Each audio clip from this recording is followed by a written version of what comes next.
Newton के पास भी mobile होता तो सेव सड़ जाता, वो रील ही देखता रहता। मतलब बहुत गलत ट्रेंड है ये रील्स का। और रील्स शायद इस जनरेशन के साथ एक धोखा हो जाए हमको। हमारी एक जनरेशन या हमसे पहले वाली एक जनरेशन, उनको पढ़ाया गया रीजनल लैंग्वेज में, उनको कंपटीशन इंग्लिश मीडियम वालों के साथ करना पड़ा। भाषा का अंतर है जो बहुत तगड़ा है। आईएएस ऑफिसर हो तो आपके लिए दिल्ली के मायने चेंज हुए, अभी भी वैसी है दिल्ली आपके लिए?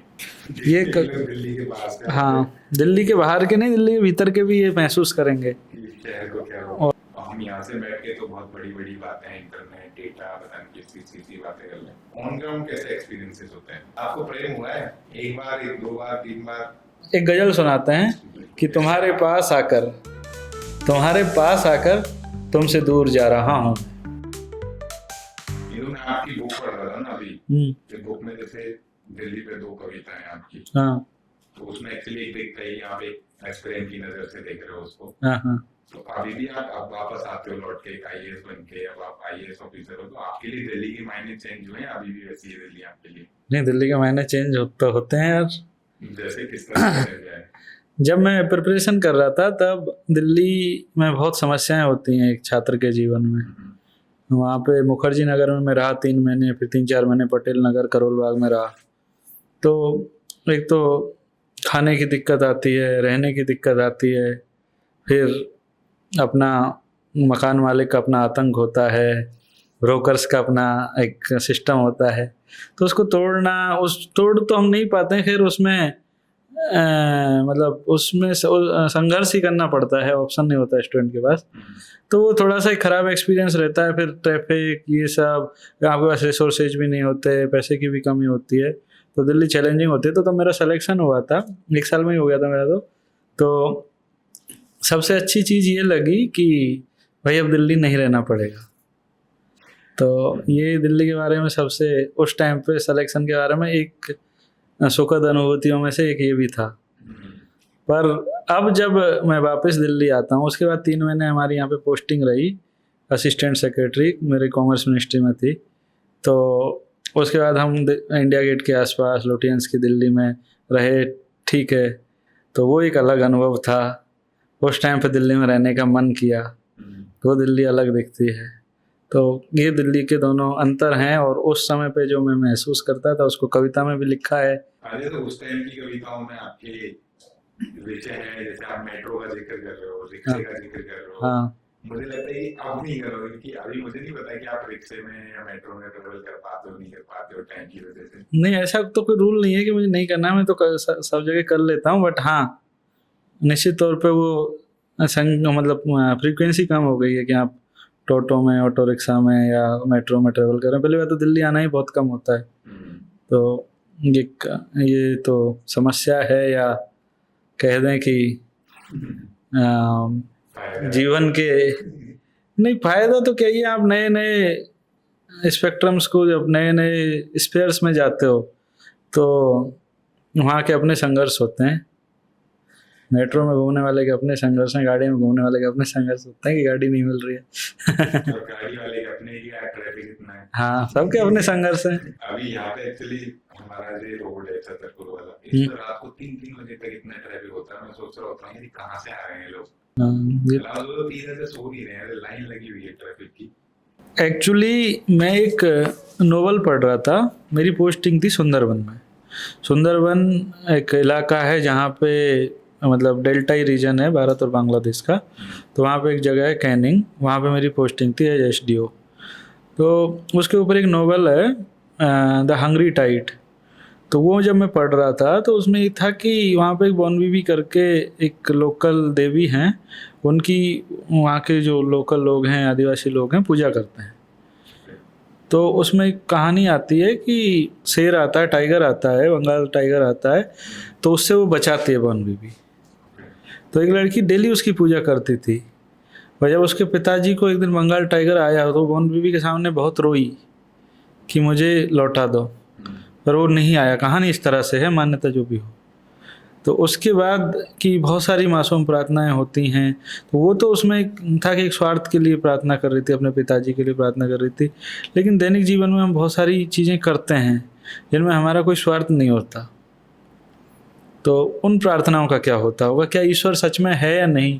ये इस दर्शन के साथ शुरू होती है, इस सवाल के साथ इस कविता का वो है कि ईश्वर सच में है या नहीं। तो ये बहुत बड़ा सवाल है। हम रात दिन प्रार्थनाएं करते रहते हैं, कई बार कई चीज़ों के लिए करते हैं कि इस परीक्षा में पास हो जाएं, या हमारी वहाँ नौकरी लग जाए, या लॉटरी लग जाए या और कुछ लग जाए, ठीक है।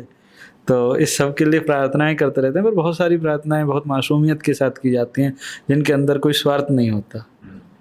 तो उनका क्या होता होगा, ये सवाल था।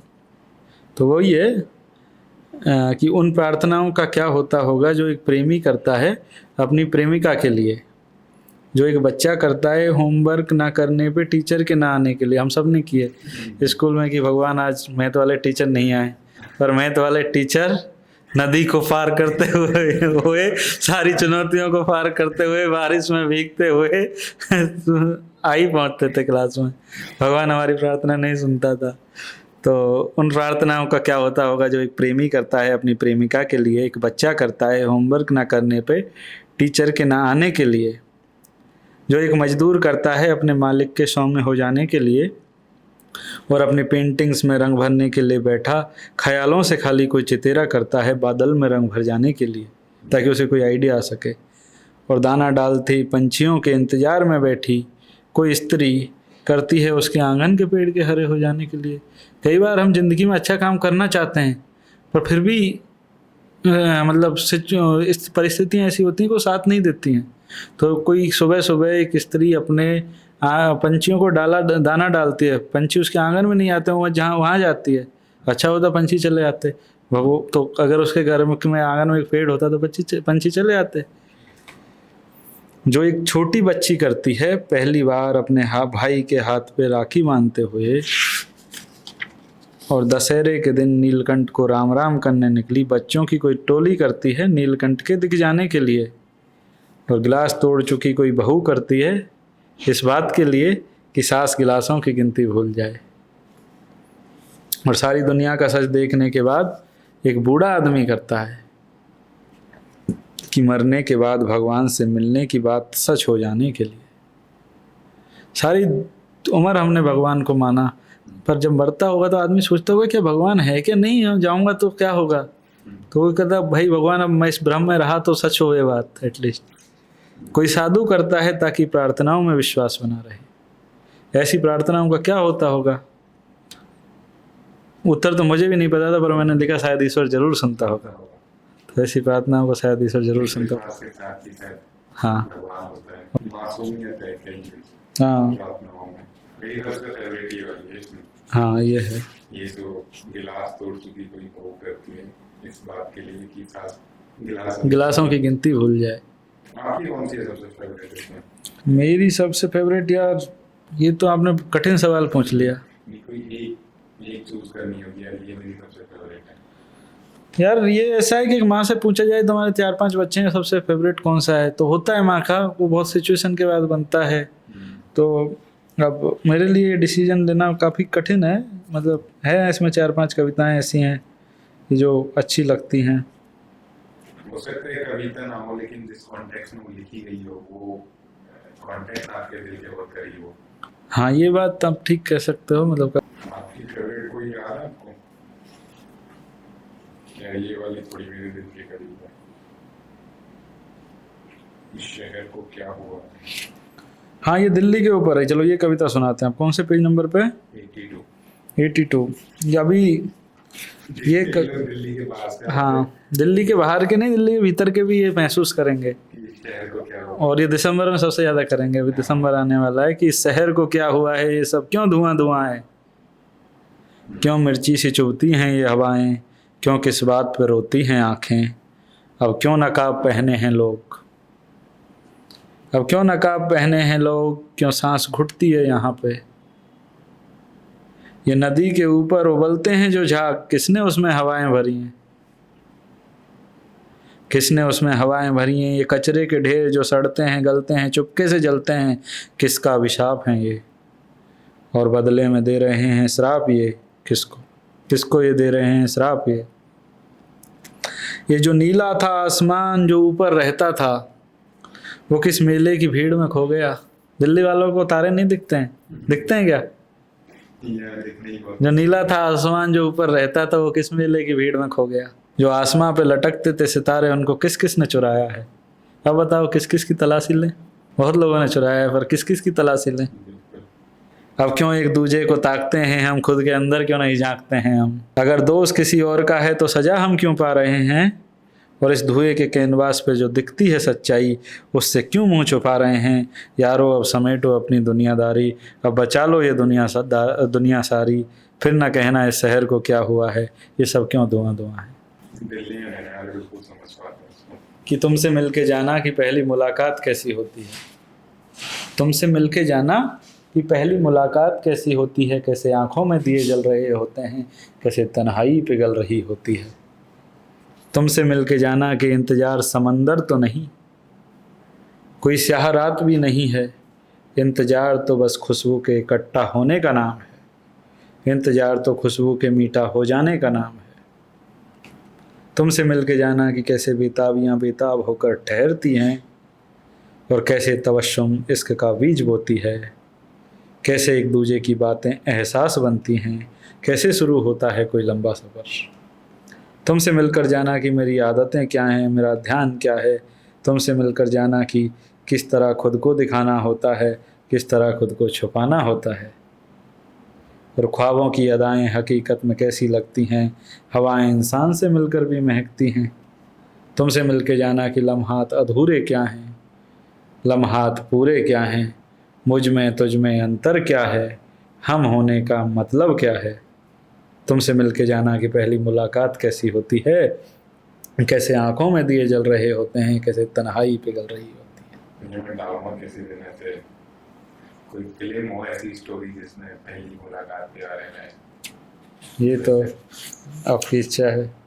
एक गज़ल सुनाते हैं कि तुम्हारे पास आकर तुमसे दूर जा रहा हूँ मैं, अब दुनिया में मुझको मंजिलें नहीं मिलेंगी।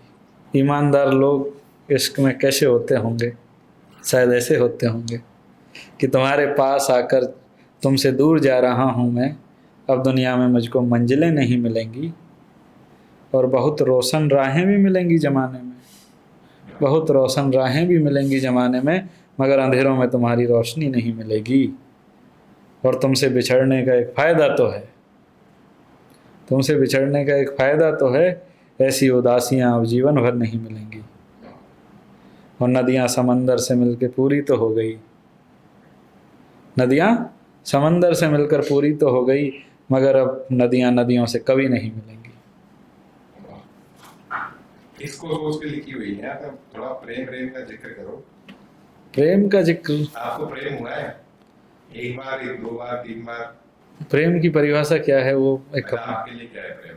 प्रेम की परिभाषा अपने आप में एक बहुत, मतलब मैं प्रेम को इस तरह से देखता हूँ कि जैसे एक माँ का अपने बच्चे के लिए प्रेम, या भाई का बहन के लिए प्रेम, बहन का भाई के लिए प्रेम, पति का पत्नी के लिए, या प्रेमिका प्रेमिका के लिए। जब आप किसी के साथ प्रेम में होते हो तो आपको एक संपूर्णता का एहसास होता है, वो आपको फुलफिलिंग लगता है, और आपके जीवन में बहुत सारी जो टेंशन्स होती हैं या बहुत सारा आपका दिमाग में बहुत सारी चीज़ें चल रही होती हैं, वो तब सब शांत हो जाती हैं। तो ये आपको बहुत शांत बनाता है, परिपक्व बनाता है, और प्रेम देने का नाम है। तो आपको किसी को देने में एहसास, खुशी महसूस हो रही है, चाहे वो इंसान दूसरे आदमी को कुछ देने में महसूस हो रहा है, दान करने में, मतलब मन से, तो उसी का नाम प्रेम है। अगर आपने देना सीख लिया तभी आप प्रेम कर सकते हैं। आप कंजूस रह के या एकदम कुछ देने की क्षमता में नहीं है तो आप कभी प्रेम नहीं कर सकते।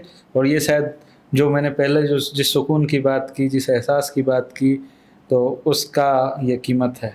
बिल्कुल। लेकिन प्रेम और एक व्यवस्था में आप कैसे डिफाइन करो कि जैसे कभी कभार लोग साथ रह के एक अपनी व्यवस्था बना लेते हैं, दोनों एक दूसरे के साथ रहने की, लेकिन क्या वो प्रेम है, व्यवस्था है, कैसे पता? ये तो आपने ही उत्तर बता दिया ना, वो व्यवस्था है। नहीं, लेकिन जैसे एक पति का पत्नी के लिए प्रेम, उसमें जैसे अरेंज मैरिज है तो पति और पत्नी हो सकते हैं, पति और पत्नी का प्रेम से कोई संबंध नहीं है।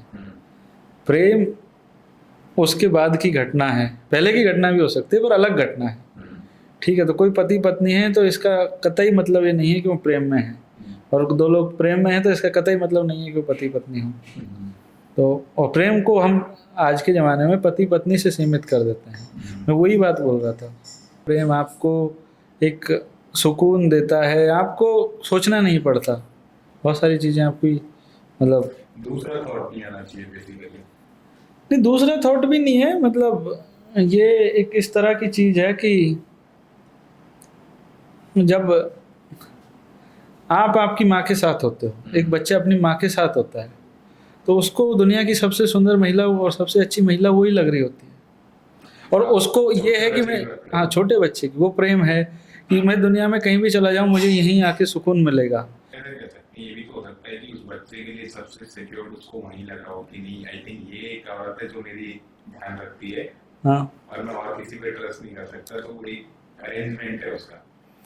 नहीं, अरेंजमेंट नहीं है, ऐसा बहुत बार होता है कि घर में आपकी माँ है, आपकी बुआ हो सकती हैं, आपकी चाची हो सकती हैं, या और कोई रिश्तेदार हो सकता है जो आपको माँ से ज़्यादा प्यार करता होगा, तो उसमें भी प्रेम है। तो वो अरेंजमेंट नहीं है, वो प्रेम का ही एक वो है कि उस प्रेम की वजह से वो चीज़ उस तरह से हुई। अरेंजमेंट तो बच्चा कर ही नहीं सकता, बच्चे का मन में तो उतनी गणनाएं नहीं होती हैं, चलो दूसरा आदमी कर सकता है। नहीं, लेकिन जैसे ऐसा होता है यार, मान लो माँ नहीं है उसकी, माँ और कोई है जिसको जिस इंसान से वो परिचित है और एक दूसरा है परिचित इंसान है, तो उन दोनों में से वो फिर उस परिचित आदमी है जो परिचित चेहरा है उस पर विश्वास करने लग जाता है कि गोदी में उसके जाएगा, उसकी गोदी में जाके चुप हो जाएगा। वैसे आप लिखते हो तो वैसे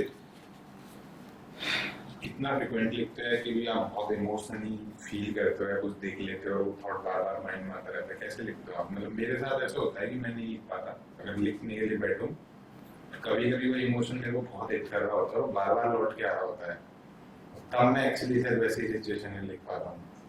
यार बहुत सारे बड़े लोग बोलते हैं कि कविता मतलब अंदर से आती है, वो बात सही है, कविता अंदर से आती है, विचार अंदर से आता है, उसको आप कविता में ढालते हो। कविता एक कला का नाम है, वो उसको उस विचार को इस तरह से प्रस्तुत करता है कि जो बाकी लोग हैं उस तरह से बात सामान्य तौर पर कहीं नहीं गई है, तो एक यूनिक तरीके से बात को कहता है, तो वो थोड़ी सी ज़्यादा अपील करती है। तो विचार आपके अंदर से आता है, वो विचार कभी भी आ सकता है, हो सकता है एक दिन में 3 बार आ जाए, 50 बार आ जाए, अलग अलग विचार आ जाए, हो सकता है सालों साल नहीं आए, महीनों महीने नहीं आए। अब पिछले 3-4 महीने में मैंने कुछ कविता नहीं लिखी। कई बार आपके अंदर इमोशंस इतने इंटेंस होते हैं कि वो बहुत आ रहे हैं, पर आप उनको कविता नहीं बना सकते, वो इतने इंटेंस हैं।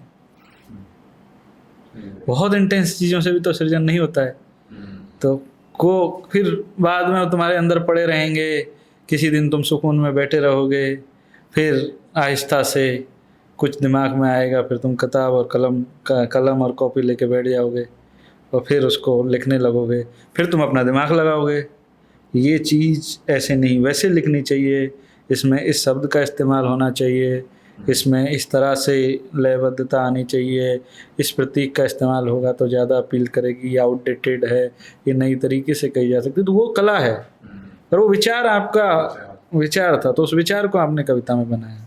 मैं तो इस तरह से लिखता हूँ, और बाकी लोग शायद किस तरह से लिखते हैं वो आप बाकी लोगों से पूछना, जब जो लोग हाँ हाँ जैसे आपकी कविता है जिसमें आप एक पेड़ से कैसे पत्ता गिर रहा है, हाँ हाँ कैसे आप उस बिछड़ रहा है गिर रहा है, उसको आप बहुत अच्छे से आई थिंक आर्टिकुलेट करते हो। वो किस कॉन्टेक्स्ट में लिखी थी आप?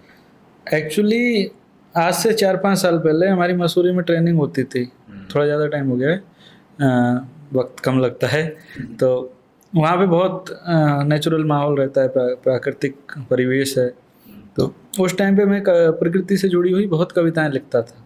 तो उसमें जो बाकी एक कविता थी, तो हाँ, एक ही दृश्य को मैंने 2 कविताओं में लिखा है।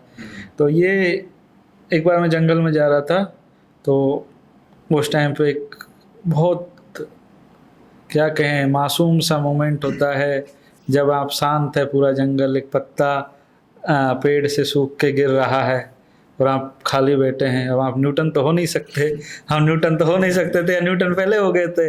तो हमने फिर अपनी बुद्धि से कुछ नया खोजने की कोशिश की उसमें। तो उसमें ये था कि जंगल से चलती गाड़ी से देखा था कि कैसे पत्ता साख से बिछड़ा, और आहिस्ता आहिस्ता घूमते घूमते जमीन पे आके बैठ गया। आहा, कितनी सुंदरता से बिछड़ा था वो। काश ऐसे ही आहिस्ता से बिछड़ी होती तुम। ये जो अंत में आता है, ये मेरी ऐसे आपकी किताब की one of the favourite poems में से एक है। फिर इसी को मैंने, इसी दृश्य को दूसरी कविता में भी लिखा कि जंगल से चलती गाड़ी से देखा था कि कैसे पत्ता साख से बिछड़ा, और आहिस्ता आहिस्ता जमीन पे जाके बैठ गया। इस भाग दौड़ की दुनियादारी में दुनिया देखकर भूल गया था कि साख से बिछड़े पत्ते ने फिर से याद दिला दी है। लास्ट में तो सबको मरना है, हम भूल जाते हैं। हमको ऐसे ही धीरे से चुपके से गिर जाना है या उड़ जाना है पत्ते की तरह, इस मिट्टी में ही मिल जाना है, इस मिट्टी में ही मिल जाना है। इस मिट्टी को इसी चीज के बड़े हुए। हाँ, तो प्रकृति हमको बहुत कुछ सिखाती है। अच्छा, आप नेचर यूनिवर्स में बिलीव करते हैं? नहीं, यूनिवर्स में तो सब बिलीव करते हैं, करना चाहिए, मतलब करता हूँ मैं तो। यूनिवर्स, गॉड, गॉड में? हाँ, भगवान में तो विश्वास करता हूँ, इसलिए मासूम प्रार्थनाएं लिखी, पर एक संदेह के साथ। लेकिन लास्ट में हाँ, ये विश्वास भी है उसमें कि हलो उतनी हिम्मत मेरी हुई नहीं वो रिस्क लेने की भगवान से कि भगवान को ना मानने की रिस्क में ले पाऊँ। एक पास्कल का प्रिंसिपल है कि, I don't know it pascal का ही है कि, पर एक प्रिंसिपल है कि भगवान है या नहीं, दो सिचुएशन है। या तो भगवान है या भगवान नहीं है। अगर भगवान है, भगवान नहीं है, तुम नहीं मान रहे हो तो कोई बात नहीं है, चलो ठीक है। भगवान नहीं है और भगवान है और तुम नहीं मान रहे हो तो तुम्हारा बड़ा नुकसान हो जाएगा। तो अब जान नहीं रहा तो थोड़ा मान ही लो। तो ये एक सेफ गेम है। रिस्क नहीं लिया आपने। हाँ, मैं ये रिस्क नहीं ले पाई। सही बात। अच्छा, इसके अलावा आपने और कौन कौन सी बुक पढ़ी? बुक्स तो मतलब बहुत सारी पढ़ी हैं, मतलब हिंदी आपकी फेवरेट बुक्स हो गई? फेवरेट बुक तो यार अभी तो पिछले 6 महीने से तो कुछ नहीं पढ़ा है। उससे पहले कभी पढ़ा? उससे पहले मैं गुलजार साहब का बड़ा फैन हूँ, तो गुलजार साहब की बहुत सारी किताबें पसंद हैं। उसकी कोई खास वजह?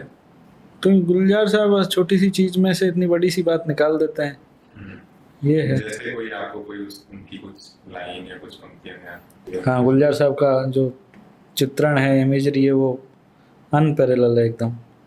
अच्छा, बुक पढ़ने का एक्सपीरियंस कैसा लगा आपको?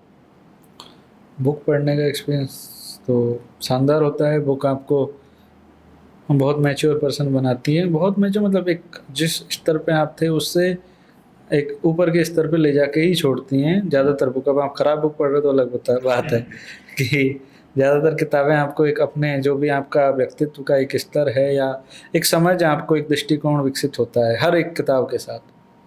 तो अभी आपका एक पॉडकास्ट था, तो उसमें जो कोई गेस्ट थे, ये आदित्य रेवर, तो उन्होंने एक बुक, मनु भंडारी की जो किताब थी आपका बंटी, उसके बारे में बता रहे थे। जिस इंटेंसिटी के साथ उसने बताया, तो फिर मैं सोचा कि इसको पढ़ना चाहिए। मैंने उससे पहले वो नहीं पढ़ी थी, और उसको पढ़ने के बाद हाँ मुझे भी वो इंटेंसिटी महसूस हुई।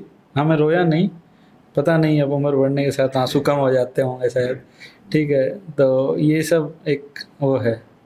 उसके बाद जब उस किताब को पढ़ा तो मुझे लगा कि ये किताब आजकल के बहुत सारे कपल्स को पढ़नी चाहिए। जब उसमें एक डाइवोर्स और एक बच्चे की मनस्थिति की कहानी है, उस बच्चे पे क्या बीतती है जो पति पत्नी डाइवोर्स करते हैं, और उन पति पत्नियों पे भी क्या बीतती है। पति की मनस्थिति उतनी ज़्यादा उजागर नहीं हुई, पत्नी की हुई है।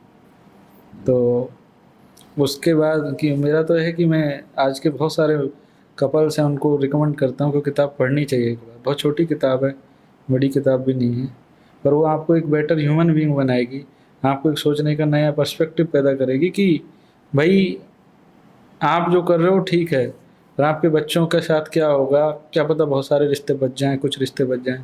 बिल्कुल नहीं, आई थिंक हम लोगों के अभी मेरी रीडिंग लिस्ट में भी है वो, मैंने भी नहीं पढ़ी है, बट जैसे आपका बंटी हो गया, महिला आंचल। कॉलेज में मैंने गोदान पढ़ी थी, निर्मला पढ़ी थी मुंशी प्रेमचंद की। मुंशी प्रेमचंद तो क्लासिकल राइटर हैं और मतलब उन उस स्तर का पता नहीं उस समय, वही बात है कि उम्र के साथ वहाँ भावनाएं ज़्यादा उमड़ती थी, तो उस समय पे उसका एहसास एकदम अनपैरेलल था। अच्छा, और इन जनरल आपको क्या लगता है कि बुक रीडिंग का जो कल्चर है वो कम हो रहा है, बढ़ रहा है? आपका एक्सपीरियंस कैसा है? आप आसपास के माहौल में देखते हो? बुक रीडिंग का कल्चर मतलब कम तो हो रहा है, मतलब उतना प्रमोशन नहीं हो रहा है, पर इन जनरल बहुत सारे लोग बहुत सारी किताबें पढ़ भी रहे हैं हम्म, कि अभी बहुत सारा कंटेंट आपको ऑडियो विजुअल फॉर्मेट में मिल जा रहा है, हम्म, तो उसमें आपको दिमाग नहीं लगाना पड़ता, चीज़ सहज रूप से आपको मिल जाती है। हाँ, उसका फ़ायदा ये है कि आलसी लोगों के लिए वो ठीक रहता है। उसका नुकसान ये है कि आपकी कल्पना शक्ति बहुत सिकुड़ जाती है। दूसरी चीज़ ये है कि आपको जो चीज़ आपका डायरेक्टर दिखाना चाहता है फ़िल्म के माध्यम से, जो स्क्रीन पे दिख रहा है, वही आपके दिमाग में घुसेगी। लेकिन किताब में जब एक चित्र होता है, कविता होती है, कहानी होती है या उपन्यास होता है, उसमें असीम संभावनाएँ होती हैं और अपना एक एहसास होता है कि उस किताब को आप आपके जो अनुभव है उसके हिसाब से समझ सकते हो। तो किसी के लिए बंटी अपना करेक्टर होता है, किसी के लिए अलग करेक्टर होता है, और आप अपने अनुभवों से उनको कनेक्ट करते हो। उसका शायद मज़ा ज़्यादा होता है, और कल्पना तो हकीकत से वैसे भी ज़्यादा खूबसूरत होती है। बिल्कुल बिल्कुल। तो वो ये किताब पढ़ने का फ़ायदा है फ़िल्म देखने के बजाय। हाँ, बुक पढ़ने में आप हम्म, किसी गली का जिक्र है तो उस गली को आप अपने हिसाब से सोचते हो, उस कैरेक्टर को आप अपने हिसाब से सोचते हो, हाँ तो उसका अपना अलग मजा है। हाँ। अगर कोई लिख रहा है बात भले ही चल रही हो, उसमें कैरेक्टर बिल्ली के हो, हम्म। लेकिन कि XYZ पर्सन गली से गुजरता है, तो आप अपने हिसाब से अपनी गली सोचते हो। हर नहीं, ये तो ठीक बोला आपने, आप अपनी गली सोचते हो, और वो XYZ जो सोचते हो वो भी आपके हिसाब से सोचते हो, बिल्कुल और बिल्कुल। आपका XYZ डायरेक्टर के XYZ से ज़्यादा सुंदर होता है। बिल्कुल। हाँ, मतलब उसमें बहुत आई थिंक इमेजिनेशन की हाँ अपॉर्चुनिटीज होती हैं, हाँ, वो पूरा इमेजिनेशन होता की है। बहुत अपॉर्चुनिटीज होती हैं। और नहीं, मतलब जैसे मैं पूछ रहा था कि बुक का इन जनरल जो, जैसे हो सकता है कि ओवरऑल कंटेंट का कंजम्पशन बढ़ रहा है। हम्म। मतलब कि पहले अगर 100 लोग बुक पढ़ रहे थे और कोई दूसरा मोड ही नहीं था कंटेंट कंज्यूम करने का, तो टीवी आई, फोन आए, तब 100 की जगह 1000 लोग कर रहे हैं, तो 900 लोग और बढ़ गए हैं। बट क्या ये 100 नंबर बढ़ के 105 110 हुआ? हाँ शायद हुआ होगा। एब्सोल्यूट टर्म में शायद मुझे लग रहा है बढ़ रहा है। नहीं देखो, इसका तो दूसरा कारण भी है, भारत का जो साक्षरता दर है वो बढ़ा है। अब साक्षरता तो हम पढ़ने लिखने से ही बोलते हैं, बट उसका बाकी इफेक्ट भी करता है। ड्रॉप आउट स्कूल के कम हुए हैं, कॉलेज गोइंग स्टूडेंट की संख्या बढ़ी है, और इन जनरल हमारी जनसंख्या बढ़ी है, यूथ की आबादी बढ़ी है। तो ओवरऑल भारत एक ऐसा मार्केट है जिसमें हर क्षेत्र में कंज्यूमर्स बढ़े हैं। आप कोई भी चीज़ लो, तो बुक रीडिंग में भी बढ़े हैं। एब्सोल्यूट नंबर्स की बात करें, ऑब्वियसली परसेंटेज कम हुआ होगा।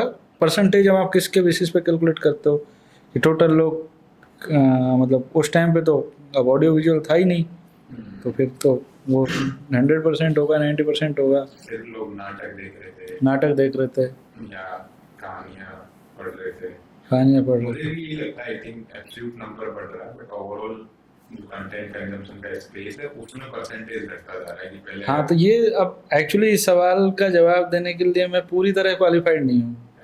मैं अपनी क्षमता के हिसाब से आंसर दे सकता हूँ। बिल्कुल आप यहाँ पे किसी JNU के प्रोफेसर को बिठाइए, या कोई और प्रोफेसर को बिठाइए, या किसी रिसर्च जो स्टूडेंट है उसको बिठाइए, और उनको बोलिए कि वो इस पर रिसर्च करके आपको आंकड़े दें, या कहीं पे ऐसी रिसर्च होगी तो पढ़नी चाहिए हमें। नहीं, और जैसे एक तो ये हो गया कि हम ऑब्वियसली कितना नंबर के एब्सोल्यूट टर्म हो गया, बट आपके हिसाब से क्या लगता है कि फ्यूचर में बुक रीडिंग बढ़ेगा या कम होगा? मतलब आपका क्या व्यू है? यार फ्यूचर में बुक रीडिंग मतलब बढ़ना चाहिए, एब्सोल्यूट नंबर्स में बढ़ना चाहिए। हाँ, मतलब जैसे मेरा पर्सनल व्यू पता नहीं अब ये एक एक लाइन के ट्वीट करने वाले जैन जी कितना पढ़ पाएंगे किताब, ये भी एक सवाल होगा ना। हाँ, ये भी है। और हाँ, पर वक्त के साथ 60 सेकंड में आपको पूरी मूवी दिखानी है जो रील में। ये एक मतलब बहुत गलत ट्रेंड है ये रील्स का। रील्स हम भी देखते हैं, तुम भी देखते हैं, पर रील्स शायद इस जनरेशन के साथ एक धोखा हो जाए। हमको ये चीज़ 10-15 साल बाद एहसास हो कि रील से जो लोगों की कंसंट्रेशन की जो क्षमता है वो 30 सेकंड 1 मिनट तक सीमित हो जा रही है, वो एक खतरे का संकेत है। और इस पर पूरा साइकोलॉजिकल रिसर्च होनी चाहिए और सरकार को कुछ पॉलिसी भी बनानी चाहिए। मुझे तो ऐसा लगता है कि क्या पता हमको 20 साल बाद पता चले इस बात का, रील से ये नुकसान हो गए, तो एक पीढ़ी तो आपकी बर्बाद हो चुकी होगी ना। जैसे भारत में आजकल जिम का ट्रेंड बहुत चल रहा है, इतना जिम का ट्रेंड पहले नहीं था, फिटनेस का ट्रेंड उतना नहीं था। क्यों? क्योंकि लोगों को अब एहसास हुआ है कि आपको बीमारियां हो जाती हैं 50 के बाद, 30-40 के बाद बीमारियां होना शुरू हो जाती हैं, तो लोग जिम जा रहे हैं। पर एक जनरेशन ने तो ये चीज़ को गिनी पिग बननी है, एक जनरेशन तो इस चीज़ के लिए जिनको कोई सबसे गुजरना पड़ा तब दूसरी जनरेशन सीखी है ना। बीच में तो बहुत फास्ट फूड चल रहा था हमारे कल्चर में, हमारे बड़े बड़े सेलिब्रिटीज उसका प्रचार कर रहे थे, ये सब या आज भी है। पर आज एक अवेयरनेस आई है कि पहले तो अवेयरनेस ही नहीं थी, ये पता ही नहीं था कि इससे नुकसान होता है। आज आपको पता है कि इससे नुकसान होता है, अब आपकी चॉइस है आपको करना है नहीं करना। ठीक है, अब आप जो चूज कर रहे हो आप उसका परिणाम भुगतने के लिए तैयार रहिए, वो अलग बात है। पहले ये केवल सिगरेट तक सीमित तक था, शराब तक सीमित था, चिप्स के पैकेट पे नहीं आता था, फास्ट फूड पे नहीं आता था, आज भी नहीं आता है, ये आना चाहिए। पर आज एक जनरल अंडरस्टैंडिंग बढ़ी है कि ये करने से आपको परेशानियां होंगी, तो लोग अब एक थोड़ा सा इन्फॉर्म्ड डिसीजन ले पा रहे हैं, थोड़ा सा, बहुत ज़्यादा नहीं। हाँ, आने वाले समय में बढ़ेगा मुझे लगता है। नहीं, बट ये वैसा ही काइंड ऑफ लॉजिक हो गया ना कि पहले मान लो लोग बुक पढ़ रहे थे जिसमें 100 पेज थे, 200 पेज थे, अब उसकी जगह आर्टिकल पढ़ रहे हैं लोग। आप बुक पढ़ने कंपेयर में आर्टिकल पढ़ने वाला नंबर देखोगे तो बहुत बड़ा है। हाँ, बट ऐसा नहीं है कि आर्टिकल पढ़ने से लोगों की सोचने की शक्ति है वो कम हो गई हो। मतलब बेसिकली मैं कहना चाह रहा हूँ कि पहले मान लो आप 2 घंटे की कोई डॉक्यूमेंट्री देख रहे हो, अब आप 60 सेकंड की कोई को देख रहे हो, तो काइंड ऑफ एक तरह से सर्च इंजन की तरह काम कर रहा है ना शॉर्ट। जैसे हम बहुत सारे, मेरा पर्सनल एक्सपीरियंस ये रहा है कि मैं शॉर्ट देखते देखते कोई ऐसी गाना देख लेता हूँ या कोई ऐसी क्लिप देख लेता हूँ, फिर मैं जाके उसका पूरा बड़ा वर्जन जाके चेक करता हूँ। और वो भी इन जनरल ट्रेंड भी लूँगा ऐसा थे, rather than कंटेंट कंजम्पशन का मोड की तरह देखने के लिए मैं इसको एक सर्च इंजन की तरह देखता हूँ। ये जो बड़ा कंटेंट है उसमें से छोटी छोटी क्लिप निकाल के एक सर्च इंजन की तरह काम कर रहा है। नहीं, ये बात आपकी कुछ हद तक इससे सहमत हुआ जा सकता है कि बहुत सारे समझदार लोग हैं तो उसको सर्च इंजन की तरह देख रहे हैं। मैं भी कभी कभी सर्च इंजन की तरह देखता हूँ तो तब मैं समझदार होता हूँ, कभी ना समझ हो जाता हूँ कि उसको 3 घंटे तक देखता ही रह रहा हूँ। ठीक है, तब एक समस्या की बात है। तो कोई भी चीज़ नुकसानदायक तभी है जब वो उसका सेवन अति हो जाता है, या जो भी प्रेस्क्राइब्ड लिमिट है उससे ज़्यादा किया जाता है, या नासमझ तरीके से किया जाता है। आई थिंक डेंजरस चीज अभी ये कि कोई प्रिस्क्राइब्ड लिमिट नहीं है अभी। हाँ, किसी ने नहीं बताया कि भाई दिन की 10 रील देखनी है, देश की 10 रील देखनी है या 1 घंटे की रील देखनी है। बिल्कुल बिल्कुल। आई बहुत इंटरेस्टिंग है। और आई थिंक इसमें एक यूट्यूब की रिसर्च भी आई थी बीच में, गूगल की आई थी बेसिकली। हाँ, तो उन्होंने ये डेटा बताया था कि उनके वहाँ जो यूट्यूब का शॉर्ट्स का कंजम्पशन है और क्रिएशन है वो ऑलमोस्ट 150 गुना बढ़ा है। बट सेम टाइम पे एक्चुअली जो लॉन्ग वीडियो का कंजम्पशन है वो भी काफी स्पीड से बढ़ा है। एंड और भी वो बहुत डिटेल इंडियन मार्केट में नहीं, इन जनरल, अच्छा, ऑल ओवर द वर्ल्ड। और उसका भी कंक्लूजन यही था कि बेसिकली शॉर्ट्स या कोई शॉर्ट फॉर्म कंटेंट है उससे इतना करने की जरूरत नहीं है।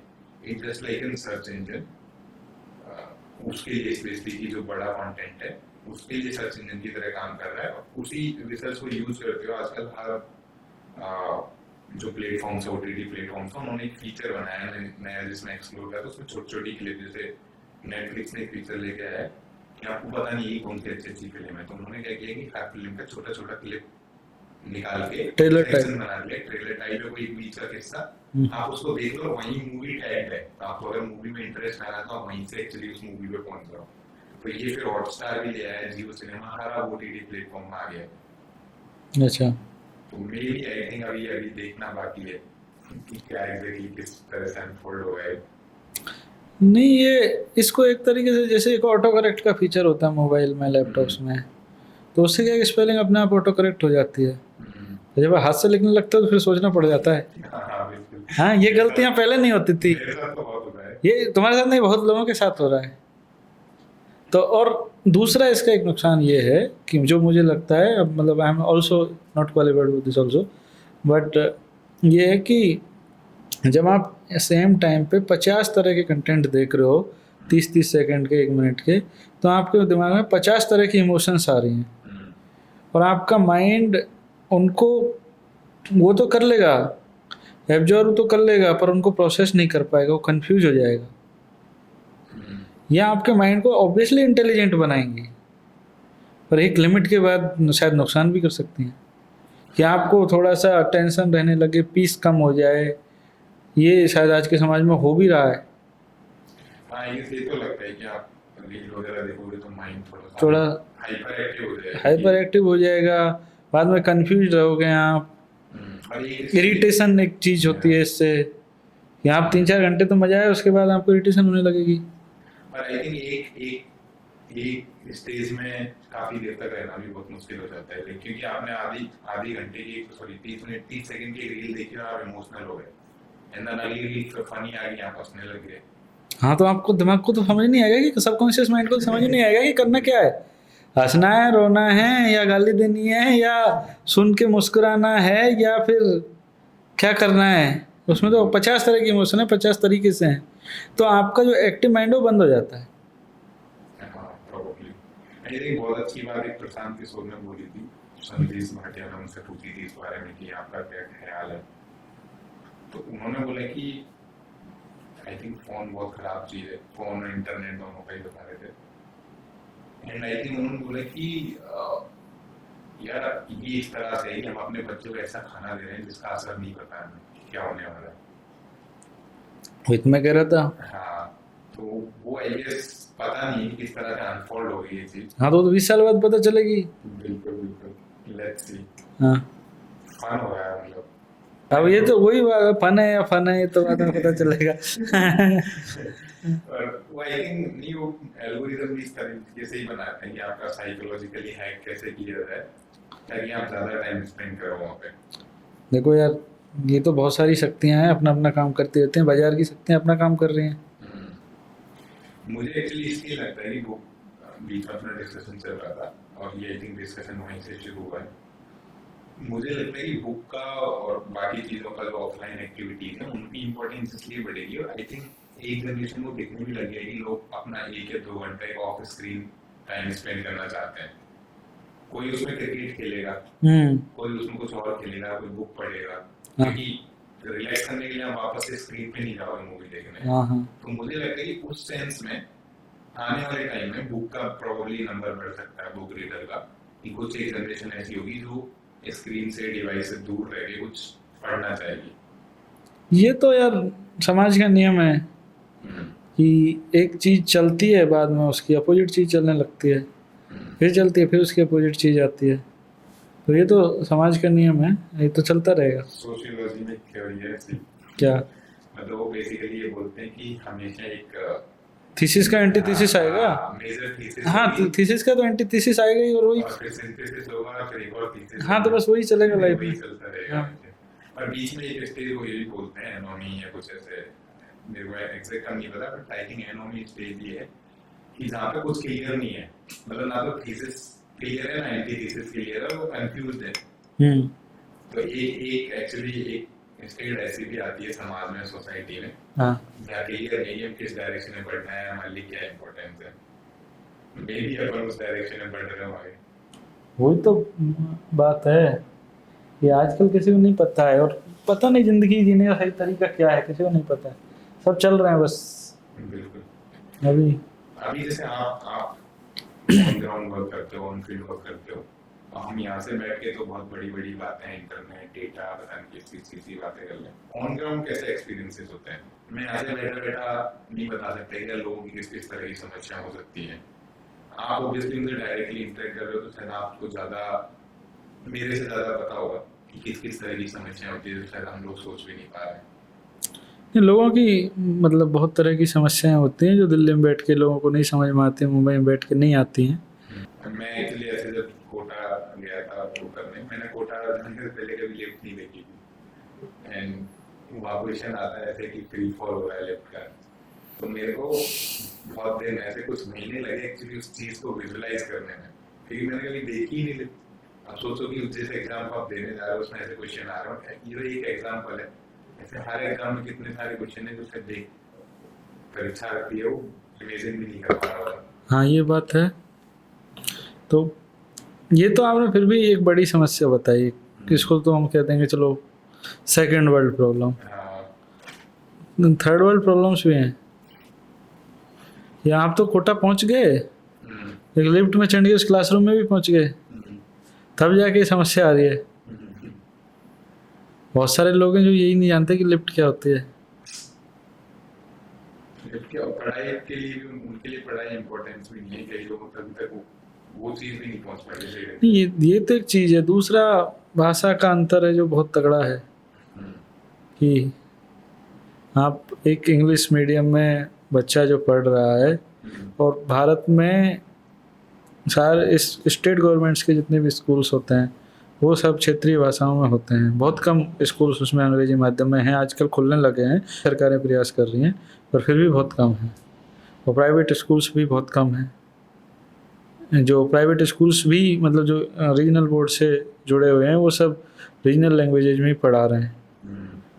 तो स्टिल ये मेरा एक अनुमान है, मुझे नहीं पता, फिर भी 70 से 80% बच्चे क्षेत्रीय भाषाओं में पढ़ रहे हैं आज की डेट में। 70% बच्चे तो कम से कम पढ़ रहे होंगे, और उनका मुकाबला होगा बाकी 30% या 25% जो इंग्लिश मीडियम में पढ़ रहे हैं। तो और इन 70% जो बच्चे हैं, इनमें बहुत सारे बच्चे तो मतलब कॉन्फिडेंस की वजह से मारे जाएंगे। इसमें से 50-60% बच्चों का कॉन्फिडेंस बहुत डाउन हो जाएगा रीजनल लैंग्वेज में पढ़ने की वजह से। तो अभी आप जैसे बहुत सारे इवन राजस्थान में ही ऐसा हो रहा है कि बहुत सारी सरकारी स्कूलों को इंग्लिश मीडियम कर दिए गए हैं। और आप इसको कैसे देखते हैं? एक जगह आप ऑब्वियसली अच्छा काम कर रहे हो कि आप इंग्लिश सिखा रहे हो लोगों को, एक नई स्किल सेट दे रहे हो। यार मैं तो ऐसे देखता हूँ कि आप इंग्लिश सिखा दो, चाहे हिंदी सिखा दो, चाहे और कोई भाषा सिखा दो, पर भाषा एक रखो सारे बच्चों के लिए। क्योंकि फिर आपके कंपटीशन के पैरामीटर से आपको करना है, लास्ट में लेना है आपको नेशनल लेवल का एक सिंगल टेस्ट। वहाँ पढ़ा अलग अलग तरीके से रहे हो, तो आप इंग्लिश में पढ़ाओ, कोई दिक्कत नहीं है। बच्चों उस बच्चे की तो कोई गलती नहीं है। हमको हमारे माँ बाप ने हिंदी मीडियम पढ़ाया, उनकी कल्पना शक्ति से ये था कि हिंदी मीडियम सबसे बढ़िया होता है, और वहाँ पे इंग्लिश मीडियम की सोच में ही नहीं था इंग्लिश मीडियम में भी पढ़ा जा सकता है। उनकी तो इंग्लिश भी मतलब बहुत जैसे स्कूल में पढ़ा रहे थे, उनके लिए तो बहुत अच्छी स्कूल नहीं, उन्होंने 6वीं क्लास से इंग्लिश पढ़ा, तो इस बात से खुश थे कि हमारा बच्चा पहली क्लास से इंग्लिश पढ़ रहा है। तो उन्होंने उनके हिसाब से तो उन्होंने बेटर ही किया है। वो सर क्या स्कूल में पढ़े, तो उन्होंने हमको प्राइवेट पढ़ा दिया। वहाँ तक हमें जब तक उस गाँव में ही पढ़े होते हैं तब तक पता भी नहीं चलता है हमें कि हम किस चीज से वंचित रह रहे हैं। हाँ, जब बाहर निकलते हैं तब पता चलता है कि अरे ये चीज तो बहुत पीछे रह गई। नहीं, उसके बाद हमने अपनी क्षमता से, पढ़ाई से, बुद्धि से, कुछ भी से, मेहनत से, ईश्वर की कृपा से, भगवान को, घर वालों के आशीर्वाद से चलो IIT में दाखिला ले भी लिया। फिर वहाँ पे जब इंग्लिश मीडियम में प्रोफेसर ने MTH 101 पढ़ाया तो हमको समझ में आया कि भाई हमारे साथ तो धोखा हो गया। हाँ, मेरे साथ भी और ये धोखा बहुत सारे बच्चों के साथ होता है। स्पेशली जो स्टेट बोर्ड से पढ़ के आते हैं तो उनका पूरा कॉन्फिडेंस मर जाता है। अपने राजस्थान में एक बोर्ड होती थी, माफी बोर्ड रही होगी। हाँ, तो मेरे मार्क्स थे 90 मार्क्स थे इंग्लिश में, और एक कहानी आती थी थर्स्टी क्रो की। तो उस थर्स्टी क्रो की कहानी को भी हम रटते थे, मतलब once upon a time there के बाद क्या आता था ऐसे देखते थे। आप जब वहां से निकले सीकर पढ़ने तब पता चला कि हम किस चीज को रट रहे थे। हाँ वो तो है। आप सोचो कि 90 मार्क्स थे मेरे, मतलब, और मैं आई थिंक क्लास का सेकंड टॉपर था इसमें। तो मेरी हालत है इंग्लिश में, यहाँ तक तो ठीक है, तुम्हारी जैसी हालत तो बहुत लोगों के साथ थी, तो तुम्हारी टीचर की हालत भी वैसी थी। तुम once upon a time there was a crow की जगह अगर सेंटेंस में थोड़ा बहुत ऊपर नीचे कर देते, चाहे वो ग्रामेटिकली सही होता और टीचर नंबर काट लेता, उसको भी उतनी ही रटी हुई थी। टीचर को। हाँ, अगर टीचर कौआ 3 कंकड़ डालने में पानी ऊपर देता था, अगर तो उसमें बोलता ही 7 कंकड़ डालने के बाद पानी ऊपर आया है, तो बोले तो हमने गलत लिखा था, वो मार्क्स काट लेता था। ये रटंत विद्या थी। नहीं, आई गेस मैं उस चीज पे रिलेट कर पाता हूँ। बहुत सारी लैंग्वेज की, जैसे मेरे पेरेंट्स ने लकीली मुझे 9th क्लास में, उनका ऐसे मोटिव नहीं था, वो स्पीकर गए और स्पीकर में जब हॉस्टल में गए, वहां जाके उन्होंने बोला कि आप सीबीएसई में करा दो उनको, हमें तो पता नहीं था सीबीएसई क्या होता है। उन्होंने बोला ऐसे ऐसे, उन्होंने समझाया क्या होता है, तो गवर्नमेंट डाल दिया पापा का। लेकिन ये था कि मैं इसको इंग्लिश मीडियम में कराऊंगा, शायद उन्होंने थोड़ी बहुत दुनिया देखी थी, समझ में आ रही थी उनको। तो मुझे एक्चुअली इंग्लिश समझने में कोई दिक्कत नहीं आती थी जब मैं आईआईटी पहुंचा था, लेकिन मुझे एक्चुअली बोलने में दिक्कत आती थी। आपके आसपास कोई माहौल ही नहीं कभी जहाँ आप इंग्लिश बोल पाते हो। जैसे स्कूल में पढ़ते थे वहाँ भी कोई नहीं बोलता था। ये चुनौतियां तो मतलब बहुत सारे लोगों के साथ रही हैं भारत में। ये बहुत बड़ी प्रॉब्लम है, मुझे नहीं पता आगे जाके कैसे सॉल्व होगी। नहीं, अब बच्चे बचपन से पढ़ रहे हैं, अभी तो ठीक है, कंटेंट भी बहुत सारा अवेलेबल है इंग्लिश में, मूवी देख रहे हैं, न्यूज़पेपर पढ़ रहे हैं, बुक्स पढ़ रहे हैं, कॉमिक्स पढ़ रहे हैं पहले दिन से ही। तो अब इस जनरेशन को समस्या नहीं आएगी, पर हमारी एक जनरेशन या हमसे पहले वाली एक जनरेशन, मतलब 85 से लेके 2005 या 2000 तक की जनरेशन में ना, उन्होंने ये कॉन्फ्लिक्ट का टाइम देखा है। उनको पढ़ाया गया रीजनल लैंग्वेज में, उनको कंपटीशन बाकी इंग्लिश मीडियम वालों के साथ करना पड़ा। तो वो अब उसमें जिसका नुकसान हुआ है वो तो हुआ है। हाँ, ये सभी थोड़े लोग अवेयर हो गए कि अच्छा इंग्लिश पूछी जाती है तो थोड़ा इंग्लिश पढ़ा। हाँ, वो है। अब पता नहीं कैसे सही होगा, बट हाँ ये तो है कि अब लोगों को आइडेंटिफाई करने लगे कि ये गैप्स हैं हमारे इन चीजों में। और लैंग्वेज वाला तो मैंने तो पर्सनली एक्सपीरियंस किया, ये मुझे बहुत बड़ा इशू लगता है कि भाई एक मैंने कविता लिखी है इसके ऊपर नहीं, मतलब कब ये जमाना समझदार होगा। हाँ, तो ये कविता मतलब बहुत तरीके की कविता है कि एक गम को छुपाया है खुद में जमाने से इतने बरस तक, उस गम को नज्म बनाया है, अब नज्म को छुपाएंगे न जाने कितने बरस तक। एक दिन जब जमाना समझदार हो जाएगा तो बताएंगे इसको, सुनाएंगे इसको कि कितना खून बहा है मन के अंदर इतने बरस तक, और पूछेंगे इससे कि वो क्यों पानी समझता रहा आंसू को इतने बरस तक। इस नज्म को लेकर हम घूमेंगे न जाने कितने बरस तक, ये जमाना समझदार नहीं होगा अभी और न जाने कितने बरस तक। बहुत बढ़िया। तो ये वाली मैंने पढ़ी, कौन से पेज पे? ये 52 पेज पे है। तो ये कविता उन सारे दर्दों की कविता है जो आज सहन कर रहे हैं और दुनिया को बताना चाहते हैं, पर दुनिया उसको एप्रिसिएट करने की क्षमता में ही नहीं है। ये एक बड़ी समस्या है कि एक हिंदी मीडियम का छात्र या बंगाली मीडियम का छात्र या कोई भी रीजनल मीडियम का स्टूडेंट जब एक आईआईटी में जाता है तो उसके मन पे क्या बीतती है वो दर्द किसको बताए। समाज उसको सुनने के लिए तैयार ही नहीं है।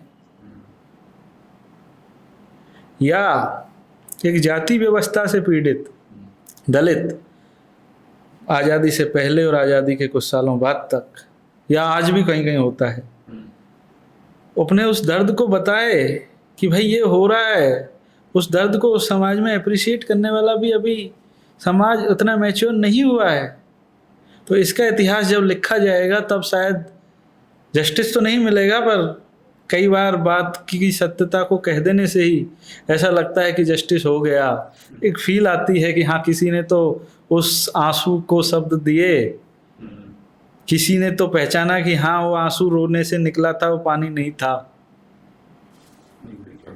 तो वो साल 50 साल बाद 100 साल बाद होता है। आज जब दलित साहित्य लोग पढ़ते हैं या स्त्री चेतना, स्त्री साहित्य के बारे में, महिलाओं के बारे में जब बात होती है तो सती प्रथा एक समय पे कॉमन रही होगी, पर आज हम सोचते हैं कि अच्छा ऐसा हो जाता था। इमेजिन करके कि एक औरत जिंदा जल गई अपने पति के साथ। आज 50, 60, 100 साल बाद हम इस बात का आकलन करते हैं, तब उस आदमी, वो तो एक इंसान बर्बाद हो गया, उसमें असीम संभावनाएं हो सकती थी, वो क्या पता फ्यूचर का आइंस्टीन होती बिल्कुल। या इंदिरा गांधी होती। वो तो जल गई उस प्रथा के साथ, उनको तो जस्टिस नहीं मिला कभी। पर आज उस पर हम चर्चा कर रहे हैं, आज उस पर हम आंसू बहा रहे हैं, या आज हम उस पर संवेदना प्रकट कर रहे हैं। तो इसका मतलब है कि चलो कुछ हद तक समाज में एक न्याय के प्रति झुकाव बढ़ा है, समाज थोड़ा सा न्यायप्रिय हुआ है। इतना हम इसको शायद प्रोग्रेस कहते होंगे एक बेहतर समाज के लिए। बिल्कुल। और इसी उम्मीद में आगे बढ़ते रहते हैं। इसी उम्मीद में आगे बढ़ते रहते हैं। वो अलग बात है कि दूसरी तरफ से खराब हो जाता है। तो अभी तो जो तुमने सब बोला कि हम रैंडम चल रहे हैं, अभी रैंडम, बाद में जाके एहसास होगा कि जीने का आदर्श तरीका क्या है, एक आदर्श समाज को कैसा होना चाहिए। वो शायद पता नहीं 200 400 500 साल बाद पता चले या ना भी चले। और कितनी पीढ़ियाँ, कितनी जनरेशन्स, कितनी नस्लें, कितने ग्रुप्स इस अत्याचार में, अलग अलग तरह के अत्याचारों से निकले। कब कौन सा नया अत्याचार रूप ले ले। हाँ, कब कौन सा नया अत्याचार रूप ले ले। जब जाति प्रथा थी, सती प्रथा थी, तब तो साइबर क्राइम नहीं था। तब तो आपको एमएमएस बना के ब्लैकमेल नहीं किया जाता था। अब साइबर क्राइम आ गया। हाँ, अब तो साइबर क्राइम आ गया। पूरे साल जिंदगी भर कमाया, रिटायरमेंट के बाद बेटे ने बोला म्यूचुअल फंड में डाल दो बेटा पैसा, तो आपने बोला कि नहीं डालेंगे म्यूचुअल फंड में, पैसा लुट जाएगा, मेरा बैंक में ही रहेगा। बैंक में एक फ़ोन आया और सारा पैसा लुट गया। फिर आप सोच रहे हो कि फ्यूचर की जो प्लान बनाए थे इतने सालों की हाँ, मेहनत की कमाई की वही झटके में चली गई। ये तो मतलब अजीब विडम्बना है जीवन की। और यही मुझे लगता है कि जीवन को थोड़ा इंटरेस्टिंग बनाए रखता है। अगर यहाँ सब कुछ सिंपल प्लेन सब कुछ अच्छा हो जाए, शायद इतना उसमें रोचकता बचे ही ना। अब रील्स देखने वाले तो जी भी नहीं पाएंगे सिंपल जीवन। हैं? बिल्कुल।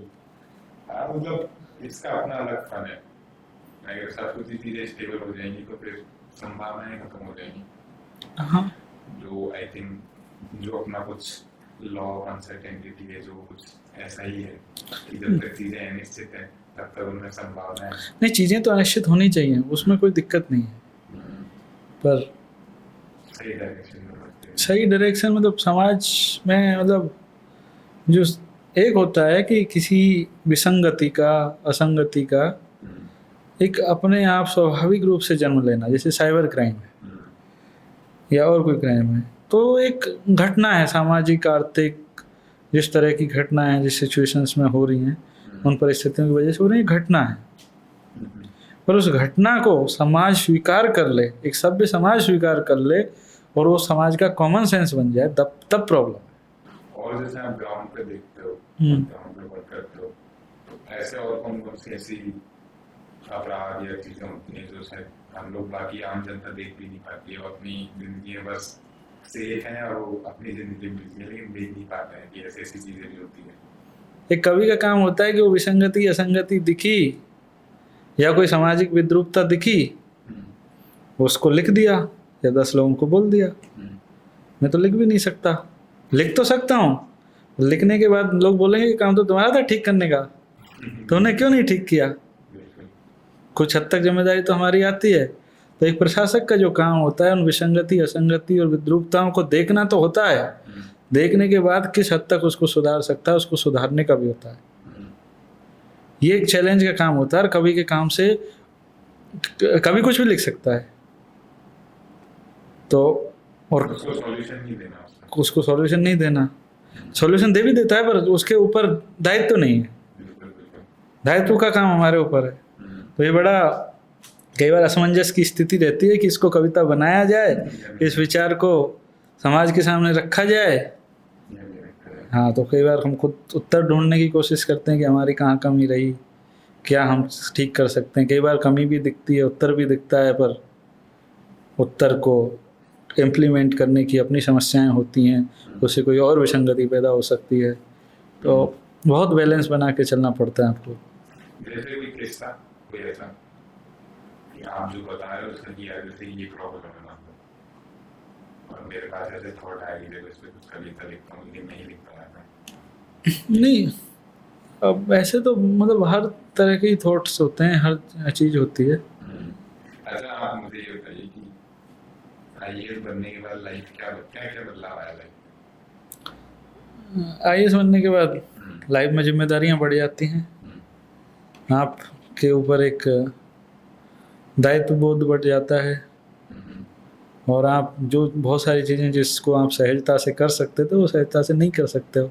आप आपका इंडिविजुअलिटी जो होती है, आप व्यक्तिगत जो आपका स्पेस है वो धीरे धीरे क्या कम होता जाता है, खत्म होता जाता है? नहीं, व्यक्तिगत स्पेस रहता है, पर व्यक्तिगत स्पेस खत्म होना अब किसका कितना बड़ा है उसके ऊपर भी डिपेंड करता है। एक कोई आदमी को बहुत कुछ करना पसंद है तो ऑब्वियसली कुछ तो सीमाएं होती हैं, आपका सर्विस का कंडक्ट कोड होता है, वो आपको मानना पड़ता है, सर्विस के नियम मानने पड़ते हैं, आप ऐसे हर कुछ नहीं कर सकते। दायरा बन जाता है बेसिकली। हाँ, एक दायरा बन जाता है। और नहीं वैसे भी चेंज जाता है कि फिर आप जब तक आप अपनी लाइफ जी लेते हैं आईएएस के, तब तक आपको दूसरे के सोचने की जरूरत भी नहीं है कि यार मैं लोगों की लाइफ को कैसे चेंज करूँ। लेकिन आप जिस उस पोजीशन पे आ जाओ तो फिर आप सोचते होगे कि यार इस जगह पे ये समस्या है, इसको कैसे हल किया जाए, क्या किया जाए, तो आप खुद से ज्यादा दूसरों के लिए सोचने लगते हो। ऐसा कोई चेंज आता है? नहीं, हाँ, इसका चेंज आता है। इसको मैं थोड़ा सा और बढ़ा के बताऊंगा कि जब आप सर्विस में नहीं होते हो तो आपको लगता है लोग गरीब हैं, सरकार कुछ नहीं कर रही है, प्रशासन कुछ नहीं कर रहा है, ये है, तो आप ऐसे देके 10 गाली देके अपने मन को शांति देके निकल लेते हो। बहुत सारे लोग उसके यहाँ पत्रकार बन जाते हैं या बहुत कुछ बन जाते हैं, एक्टिविस्ट बन जाते हैं या कवि बन जाते हैं, तो वो काम बहुत आसान है। बट जब आप प्रशासन की भूमिका में होते हो तो आप देखते हो हाँ इन लोगों के साथ समस्या है और समस्या का कारण ये है और इस कारण को दूर करने के लिए ये तरीके आपको करने पड़ेंगे, पर उसमें ये समस्याएं आएंगी, ये चुनौतियां आएंगी, और मेरी क्षमता इतनी है, मैं इतना ही कर सकता हूँ। अगर मैं एक संवेदनशील प्रशासक हूँ तो मैं बोलूँगा कि हाँ इस हद तक मैं कर पाऊँगा, मैं इतना करूँगा। ऐसे होता है, आउट ऑफ द वे जाके करते हैं, 10 लोगों को बात करते हैं, फिर उसके अपने चैलेंजेस होते हैं, तो लाइफ में बहुत फ्रस्ट्रेशन आती है, कई बार लगता है कि हम क्यों ही कर रहे हैं, मतलब जब उनमें चैलेंजेस आते हैं तो ये सब चीज़ें होती हैं। मतलब और इसके साथ मैं ये जानना चाह रहा था कि आपकी लाइफ का जो सेंटर है, जैसे मैं हूँ तो मेरी लाइफ का सेंटर काफी हद तक मैं ही हूँ। मैं जो भी काम कर रहा हूँ ज्यादातर मेरे लिए कर रहा हूँ, या भले ही कोई अच्छा काम भी कर रहा हूँ तो उसमें कहीं ना कहीं मेरा ही एक बेनिफिट या कुछ जुड़ा हुआ है। तो उससे उस तरीके से मैं पूछना चाह रहा हूँ कि क्या आईएएस की लाइफ में, कोई ऑफिसर की लाइफ में ये चीज चेंज आती है कि जो सेंटर है अभी भी खुद ही है या फिर चेंज होता रहता है, इवॉल्व होता रहता है? नहीं, सेंटर तो ऑब्वियसली चेंज होता है, और जैसे जैसे आप परिपक्व होते हो आपका भी चेंज होगा कि कभी खुद थे सेंटर, कभी माँ बाप रहेंगे, कभी परिवार रहेगा। हालांकि मेरा तो परिवार पसंद नहीं है, पर कभी परिवार रहेगा, कभी हाँ, पर सेंटर का एक हिस्सा थोड़ा सा ऑफिस की तरफ वो हो जाता है, एक्सेंट्रिक हो जाता है ऑफिस की तरफ, फिर वो पूरा आपका सर्किल नहीं रह पाता, और कई लोगों का ज़्यादा हो जाता है, कई लोगों का कम हो जाता है। वो अपनी अपनी क्षमताओं और अपनी अपनी जिम्मेदारियों और अपनी अपनी संवेदनशीलताओं के ऊपर निर्भर करता है कि कौन किस तरह का इंसान है, क्या उसकी प्रायोरिटीज़ हैं, क्या सिचुएशंस हैं, बहुत सारी चीज़ें देश काल परिस्थिति तय करता है। और लोगों का नजरिया भी चेंज होता है इंजीनियर सिलेक्शन होने के बाद आपके लिए? लोगों का नजरिया तो बहुत जल्दी चेंज हो जाता है। जैसे कोई किस्सा कोई ऐसे याद हो कि यार ये किस्सा हुआ गांव में या कहीं भी, और कोई हो ऐसा कोई फनी किस्सा याद हो कि जैसे आपका सिलेक्शन होता है तो बहुत सारे लोगों के बधाई संदेश आते हैं, ये आते हैं, लोग आपसे जुड़ने की कोशिश करते हैं। ये ऐसा नहीं है सिलेक्शन में होता है, आप जिस भी फील्ड में जाओगे, आप जो काम कर रहे हो, अगर ये काम आप बहुत सफलतापूर्वक करते हो और आगे बढ़ते हो तो 1000 लोग आपसे जुड़ने की कोशिश करेंगे, ये करने लगेंगे, तो आप समाज का एक बदला हुआ रूप देखते हैं। तो ये एक चीज़ होती है, ये सबके मतलब अब इसको किस तरीके से समझाएं, साइकोलॉजी होती है, सामाजिक रूप होते हैं, ये इस तरह से होता है। एक कुछ ऐसा ही उसका भी है जाकिर खान। हाँ, जाकिर खान कुछ बोलता है, उसका आदमी को ऐसा लग रहा है उसने पीएचडी कर रखी है इन सब चीजों में। अच्छा, आई थिंक उसकी पहली लाइन थी किससे की है पता नहीं, इसमें बोलता है कि भाई बनता हुआ शाहरुख खान किसी को पसंद नहीं है, शाहरुख खान सबको पसंद है। हाँ, बना हुआ शाहरुख खान सबको पसंद है, जब आप शाहरुख खान बन जाओगे तो आप यार हैंडसम भी दिखता है, अच्छा भी दिखता है, सही रहता भी है, ये है, सारी क्वालिटी आपने दिखने लग जाती है लोगों को। और वो यही बता रहा होता है कि आई थिंक से सक्सेसफुल हो जाते हैं तो लोग आपको अलग तरीके से देखने लगते हैं। सक्सेसफुल बन जाते हैं तो अलग तरीके से देखने लगते हैं। जो लोग हाथ भी ना मिलाते थे उनके सलाम आने लगते हैं। हाँ, ये सब है। बिल्कुल। हाँ, और अभी जैसा आपका हिंदी मीडियम आपने सेलेक्ट किया, तो उसका क्या रीजन था? ये हिंदी मीडियम सेलेक्ट किया यार, उसका रीज़न तो ये था कि मतलब मैं इसलिए पूछ रहा हूँ कि जिनको लोगों को कॉन्टेक्स्ट नहीं होगी, आपने आईआईटी कानपुर से इंजीनियरिंग की 4 साल में, पूरा आपका पूरा एक भी सब्जेक्ट चलिए हिंदी में नहीं होता, पूरा अगर तो सिवाय आपका जो हिंदी साहित्य सभा था उस पार्ट को छोड़ दे तो ज़्यादातर पढ़ाई की चीज़ें तो इंग्लिश में ही है। लेकिन आप 4 साल बाद जब यूपीएससी करने की तय करते हैं, सोचते करते हैं, तो आपने हिंदी मीडियम चूज किया, उसका कोई खास रीजन? देखो, मैं थर्ड ईयर फोर्थ ईयर से यूपीएससी का पैटर्न, सिलेबस ये सब देखने लगा, बहुत सारे टॉपर्स को फॉलो करने लगा, उनकी कॉपीज भी देखी थी। तो उसके बाद मुझे एक चीज़ समझ में आई कि इस जो परीक्षा की डिमांड है, वो डिमांड इस तरह की है कि आपको आपकी अभिव्यक्ति सबसे महत्वपूर्ण है इस परीक्षा में पास होने के लिए। ये मेरी समझ बनी थी इस परीक्षा को थोड़ा समझने के बाद, और शायद मैं हिंदी में अपने आप को सबसे बेहतर तरीके से अभिव्यक्त कर सकता हूँ, तो इसलिए मैंने हिंदी माध्यम लिया था। वरना हाँ सॉरी। वरना मैंने किताबें बहुत सारी इंग्लिश में पढ़ी थी, क्योंकि ये भी भारत की एक विडंबना है कि आजकल हिंदी में अच्छा लिखना पढ़ना और अकादमिक जगत में बहुत हद तक खत्म हो गया है। खत्म हो गया है या बहुत कम हो गया है, ये एक समस्या है कि भारत का जो चिंतनशील वर्ग है वो सिर्फ इंग्लिश में सोच रहा है, इंग्लिश में बातें कर रहा है, और इंग्लिश में ही पॉडकास्ट भी कर रहा होगा। बिल्कुल। हाँ और क्योंकि वो इंडिया में लैंग्वेज की तरह नहीं देखा जाता ना, इंग्लिश को एक स्किल की तरह देखा जाता है। हाँ, इंग्लिश को स्किल की तरह देखा जाता है, इंग्लिश को एक क्लास की तरह देखा जाता है, और एक ऊंची क्लास की तरह देखा ऊंची जाता है। क्लास की तरह देखा जाता है। इंग्लिश में 2 लाइन झाड़ोगे तो लगेगा कि अरे कुछ पढ़ा लिखा इंसान है। हाँ, तो वही बात है। खैर, आपके एक्चुअली जो सबसे ज़्यादा I think second highest number थे आपके ऐसे में, हम्म। तो उसकी कोई खास वजह जो आपको लगी हो कि यार आई थिंक मेरे ऐसे में ये चीज़ अलग थी?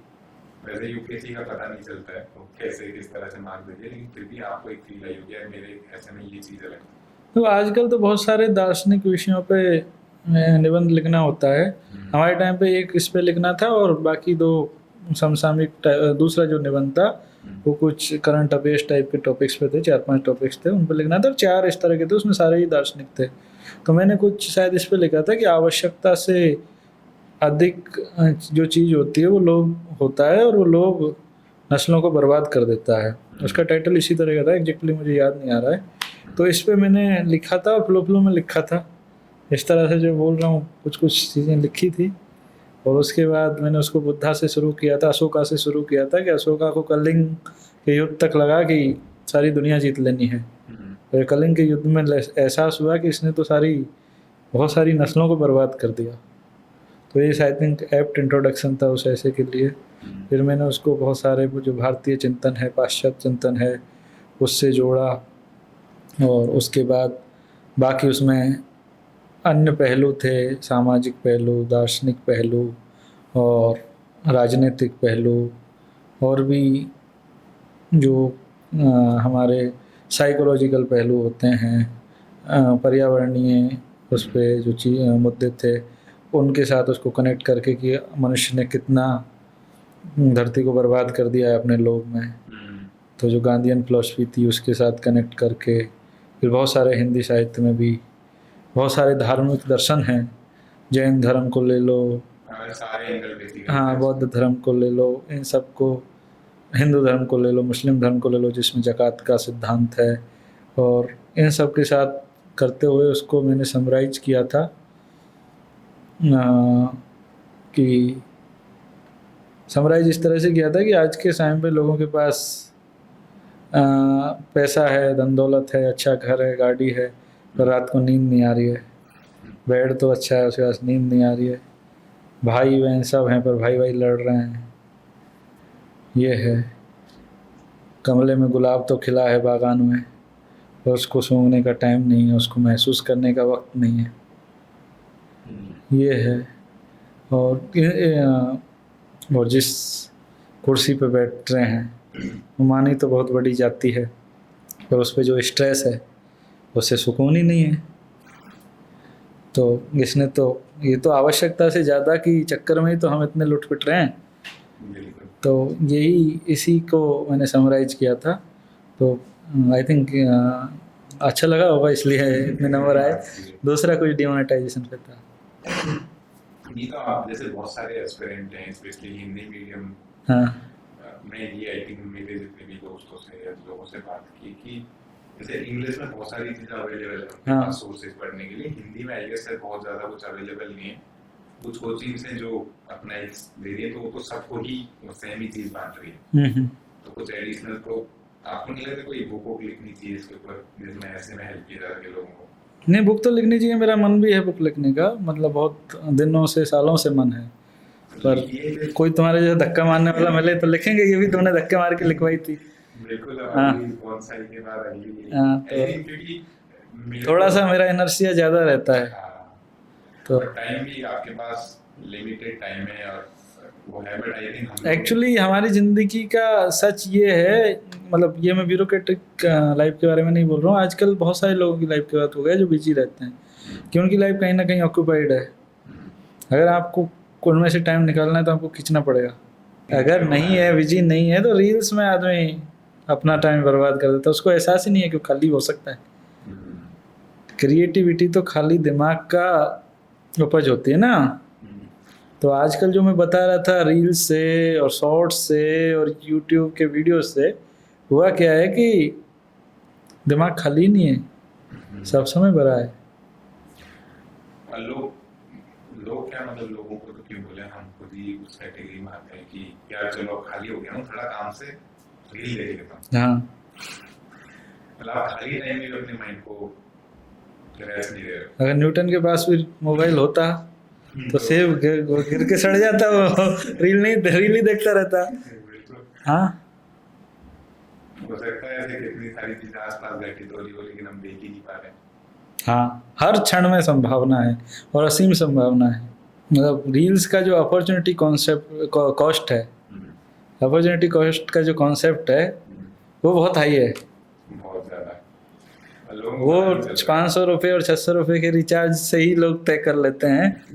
पर अब क्या पता किसके वक्त का कितना कॉस्ट है, वो अलग चीज़ है। बट हाँ, क्यूमुलेटिव निकाला जाए तो आधी अधूरी जीडीपी तो इसमें बर्बाद हो जा रही है अगर उस अपॉर्चुनिटी कॉस्ट के साथ कैलकुलेट किया जाए। तो एक ठीक ठाक percentage of GDP is going to the reels. हाँ, मतलब मुझे लग रहा है जितना टाइम रील्स में जा रहा है उसका 10% भी कुछ प्रोडक्टिव किया जाए। हाँ हाँ तो कुछ परसेंट तो जीडीपी का मुझे लग रहा है बढ़ाया जा सकता है। हाँ, उससे भी जीडीपी बढ़ रही है। हाँ, किसी को इंस्टाग्राम पे रेवेन्यू तो जनरेट हो रहा होगा। हाँ, ट्विटर पे तो एंगेजमेंट फार्मिंग में किसी की खेती तो बढ़ रही होगी। किसी के खेत में तो फल आ रहे होंगे। किसी और आई थिंक इंस्टाग्राम खुद बिजनेस कर रहा है, हाँ। वो कर रहे हैं, कंटेंट क्रिएटर हाँ। पैसा कमा रहे हैं। ठीक है। लेकिन उससे भी इकोनॉमी तो बढ़ी गई है। हाँ, बढ़ी रही है। बिल्कुल ये इग्नोर कर दिया अपन। हम तो एक्सपर्ट थोड़ी हैं, हम इग्नोर कर ही सकते हैं। मैं तो ये आपको हम धक्का देते रहेंगे, हम हाँ। कोशिश करेंगे कि ये आ रहा है बुक फेयर, हाँ, हाँ। तब तक आपकी किताब ले आई है, ताकि अगले साल जो देने वाले हैं एस्पिरेंट उनके हाथों में किताब हो। बाकी और कुछ आप कंक्लूजन में कुछ बोलना चाहते हो, कुछ जो भी इस पॉडकास्ट को देख रहा हो कुछ मैसेज देना चाहते हो? यार, पॉडकास्ट को आपकी किस तरह की जनता देखती है, मैसेज तो मतलब कि आप अपने लाइफ में जो भी सीखोगे, यार ये चीजें मैं सीखा हूँ और ये मैं आपको बता सकता हूँ, मानना नहीं मानना ये सब आपकी बात है। यार, लाइफ में तो बहुत कुछ चीज़ें सीखी हैं, बहुत सारी चीज़ों के सीखने के क्रम में हैं, और कई बार लगता है कि जो सीखा है वो गलत सीख लिया था, हैं? और कई बार तो सालों बाद एहसास होता है जो सीखा था वो गलत सीखा था, अब जस्ट उसका अपोजिट करना चाहिए था। तो इसलिए मैं कभी आपको अपने आप को ज्ञान देने के लायक नहीं समझता, पर इसी चीज़ को अगर दूसरे शब्दों में कहूँ तो उसका कहने का मतलब यह है कि जो कि 100 एक शेर है कि 100 के दीदार अगर है तो नज़र पैदा कर। तो आपको ज़िंदगी में जो भी काम करना है, आपको क्रिकेट खेलना है क्रिकेट खेलिए, आपको किताब लिखनी है पढ़नी है वो करिए, आपको पॉडकास्ट करना है वो करिए, आपको कंटेंट क्रिएटर बनना है ये बनिए, आपको यूपीएससी करना है तो यूपीएससी करिए, या आपको बिजनेस करना है तो बिजनेस करिए। बट जो भी आपको करना है उसमें आपको मेहनत करनी पड़ेगी। आपको 100 के दीदार है तो नज़र पैदा करनी पड़ेगी, आपको उस फील्ड से रिलेटेड सब कुछ में डूबना पड़ेगा, तब जाके आप उस चीज़ में एक्सेल कर सकते हैं। तो अभी आपकी चॉइस है कि आपकी परिस्थितियाँ, देश काल जो भी बताता है उस हिसाब से आप आपका लक्ष्य निर्धारित करिए। या आजकल तो 20 साल की उम्र में लोग आधी अधूरी जितनी भी समझ होती है अच्छी का कच्ची पक्की उसके हिसाब से तय करते हैं, और फिर ठीक है चलो जो भी ठीक है, कोई भी डिसीजन गलत नहीं होता। एक रतन टाटा को बहुत ज़्यादा लोग मिसकोट करते हैं, वे उनका कोट नहीं है मैं डिसीजन लेने में बिलीव सर हाँ डिसीजन ले लेता हूँ, उनमें ज़्यादा सोचने में दिमाग नहीं लगाता, बाद में उनको सही साबित करने में लगाता हूँ। ये उनका कोट नहीं है बाय द वे, उन्होंने क्लैरिफाई किया, बट ये कुछ हद तक मतलब 80% लाइफ में ठीक ठाक बैठ जाती है ये बात कि आप जो भी कर रहे हो कॉन्फिडेंस के साथ उसको कर दीजिए। डूबिए तो ऐसा डूबिए कि डूबना भी सुंदर लगे। नहीं डूबिए तो ऐसा डूबिए कि मोती मिल जाए, अधूरा डूबोगे तो मर जाओगे फ्री में। नीचे रह जाओगे, नीचे ही रह पाओगे तो हाँ या तो नीचे ही जाओ या ऊपर ही जाओ। बिल्कुल नहीं आई गेस ये जरूरी भी है लोगों में। आजकल लोग सपना तो देख लेते हैं लेकिन उस सपने के लिए भी मेहनत नहीं करना चाहते। नहीं सपना देखना तो रील देखने जैसा है ना, सपना देखना तो बहुत आसान काम है। इसमें ऐसी कौन सी कविता है जो आपको लगता है कि आप और बात को सुना नहीं सकते, जितना भी आप मुझे जानते हो उस हिसाब से? हाँ ये बात ठीक बोली है, चलो यही सुना देते हैं। वक्त तो चलता जाता है मगर जिंदगी रुक सी जाती है, जब तमाम कोशिशों के बाद पता चले कि जिन मंजिलों को हमने पाया वो कभी हमारी थी ही नहीं, जब थकान ना हो मगर सफ़र से इतना उब जाए कि ना रास्ता अच्छा लगे ना आराम। जब थकान ना हो मगर सफ़र से इतना उब जाए कि ना रास्ता अच्छा लगे ना आराम। जब कोई आशिक अपनी प्रेमिका का दिल तो जीत ले मगर अगले ही पल समाज उसको उससे अलग होने का हुक्म सुना दे। जब अपनी मंजिल से अंतिम कदम दूर हो कोई अभ्यर्थी और उसे असफल करार दे दिया जाए और कोई उससे कहे कि ऐसे नहीं वैसे शुरू करो फिर से। यूपीएससी में 5वें अटेम्प्ट में इंटरव्यू में 2 नंबर से छोटा लड़का फाइनल लिस्ट में इंटरव्यू दे के 2-4 नंबर से छोटे लड़के को जब कोई हम जैसा पहले अटेम्प्ट वाला ज्ञान देता होगा तो उसको कैसा लगता होगा। इसलिए मैं ज्ञान नहीं देता कि जब अपनी मंजिल से अंतिम कदम दूर हो कोई अभ्यर्थी और उसे असफल करार दे दिया जाए और कोई उससे कहे कि ऐसे नहीं वैसे शुरू करो फिर से, या कोई उसके कंधे पे पैर रख के आगे निकल जाए और उसे गिरा दे। वक्त तो चलता जाता है मगर जिंदगी रुक सी जाती है। जब किसी बच्चे के घरौंदे को गिरा दे कोई समझदार आदमी, घरौंदे तो समझदार आदमी थोड़ी बनाते हैं, दीवाने लोग बनाते हैं। जब किसी बच्चे के घरौंदे को गिरा दे कोई समझदार आदमी, जब एक लम्हे की प्रतीक्षा कर रही हो कोई घड़ी, कोई सदी, जब एक लम्हे की प्रतीक्षा कर रही हो कोई सदी और बीत जाने पे पता चले कि वो लम्हा गुजर गया था पिछली सदी में ही। जब प्यास मार मार कर एक घूंट पानी बचाया हो और पता चले कि थर्मस में छेद हो गया था। वक्त तो चलता जाता है मगर जिंदगी रुक सी जाती है। जब कोई अपनी बुद्धि और कल्पना के हिसाब से कोशिश करे एक रिश्ता बचाने को और फिर भी रिश्ता टूट जाए और उसे लगे कि उसने ज़्यादा कर दिया था, वो कुछ ना करता तो रिश्ता बच जाता। वक्त तो चलता जाता है मगर जिंदगी रुक सी जाती है। ये जो आपकी कविता में आप अलग अलग, ये आई थिंक यूपीएससी की वजह से है, पता नहीं कैसे आप सारे पहलू कवर कर लेते हो अलग अलग तरीके के। हाँ पता नहीं एक्चुअली ये आपने बहुत बढ़िया सवाल पूछा।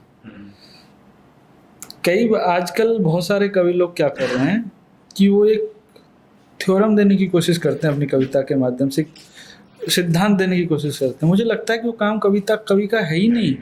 वो तो यार रिसर्च का विषय है, कोई चीज़ सही है या गलत है मैं कैसे ठहरा दूँ। भाई कविता का काम है कि कविता का काम दर्शन नहीं है, वो एग्जिस्टिंग दर्शन हैं या एग्जिस्टिंग जो चीज़ें हैं उनको उस तरह से कहे कि बात सामने वाले के दिल में अटक जाए कहीं पर। तो वो उस चीज़ से मैं बचता हूँ, वर्डिक्ट देने से। वर्डिक्ट नहीं देना चाहिए कवि को, तो इसलिए मैं थोड़ा सा कंफ्यूज रहता हूँ। तो मैं उस सिचुएशन को उधेड़ के रख देता हूँ कि भाई अब तुम डिसाइड कर लो कि जैसे मैंने वो पॉल्यूशन वाली कविता सुनाई कि किस किसने सितारे चुराए जो आसमां पर लटक रहे थे। अब तुम खोजो, दिमाग लगाओ, ये किसने तुराए? तुम्हारा दिमाग ज्यादा देर काम करेगा कि यार क्या हुआ क्या कि साला दिल्ली वालों को आसमान ही नहीं दिख रहा। नहीं, मुझे भी एक्चुअली वो कविताएं बिल्कुल अच्छी नहीं लगती है, स्पेशली यंग लोग कोई जब कंक्लूजन दे रहे हैं हाँ कि ऐसा नहीं, ऐसा ही होना चाहिए, तो मेरे को लगता है कि भाई अभी तुमने 30 साल की जिंदगी देखी हाँ। है और आप 30 साल की जिंदगी में जिंदगी के वो पहलुओं के बारे में कंक्लूड कर दे रहे हो जो नहीं, जब वो 35 साल के होंगे तो लगेंगे कि क्या बोल दिया था हाँ, मैंने। बिल्कुल।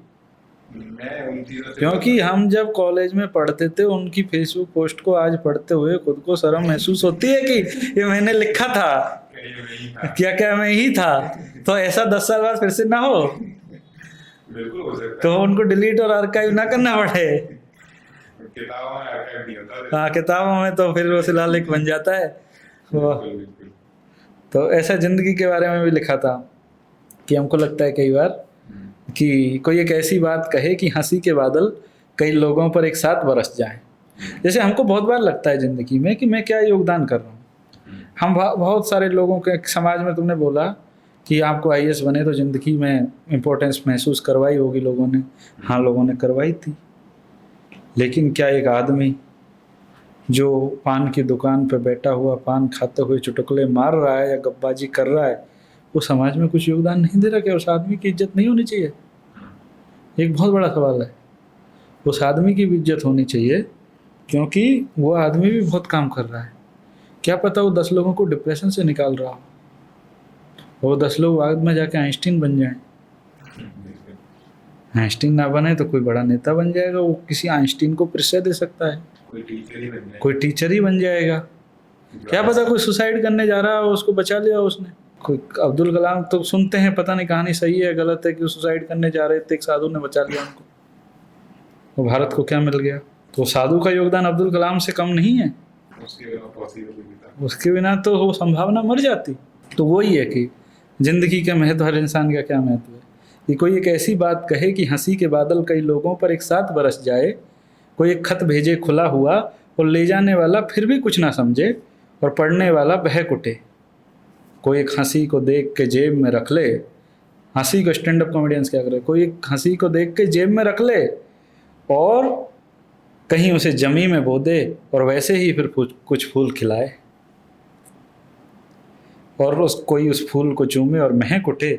एक कुटिया ढह के गिरने वाली हो, कोई हल्का सा जोर लगा दे तो एक महल खड़ा हो जाए। एक ऐसी ही नदियां बीतती सींचती, कभी जीतती कभी हारती, खुद को भी खींचती सवारती, समंदर में जाके मिली तो पता चला उसको कि एक जहां को भर रही थी खुद से वो। समंदर में जाके मिली तब पता चला उसको कि जहां को भर रही थी वो खुद से, वो कितनी सिकुड़ी थी, कितनी फैली थी, कितनी मैली थी। पर ये बात समंदर में जाके पता चली उसे, वो वापस लौट के बहुत कुछ करना चाहती है, मगर यूं जिंदगी कभी वापस लौटती है क्या? हमारी जब यात्रा खत्म होती है तब हम आते हैं कि यार ये चीज़ें पीछे छूट गई, जब वक्त था तब तो ध्यान ही नहीं दिया। बहुत बाद में पता चलता है कि हाँ, वो तो लास्ट में समंदर में जाके पता चलता है। और किस तरह की कविताएं सुनेंगे हम? चलो एक कविता सुनाते हैं, मूरत। छोटी सी कविता है। कितनी शिद्दत से तरासा उस मूरत को उसने, हौले हौले से छेनी मारी, हाथ से धूल हटा हटा कर, अपने पसीने सुखाते सुखाते अपने ख्वाब को और तरासा उसने। फिर पसीने पहुँचते पहुँचते उस तरासे तसव्वुर को आकार दिया उसने। कितने इंतजार के बाद एक ख्वाब ने जन्म लिया है, कितने इंतजार के बाद एक ख्वाब ने जन्म लिया है। कल हजारों में बिकी थी वो मूरत, तो कारीगर ने बेटे के लिए एक साइकिल खरीदी थी। कितने इंतजार के बाद एक ख्वाब ने जन्म लिया है। इमेजिनेशन कहाँ से मिली? नहीं, हम किस ख्वाब को तराश रहे हैं हमें पता ही नहीं। वही तो उसको बच्चे का ख्वाब तराश रहा था, वो खुद का नहीं। कहाँ से शुरू हुई थी और यही तो फन है। अगर कविता तुम्हें यहाँ से वहाँ ना ले जाए तो फिर मजा ही क्या है। कौन से पेज पे?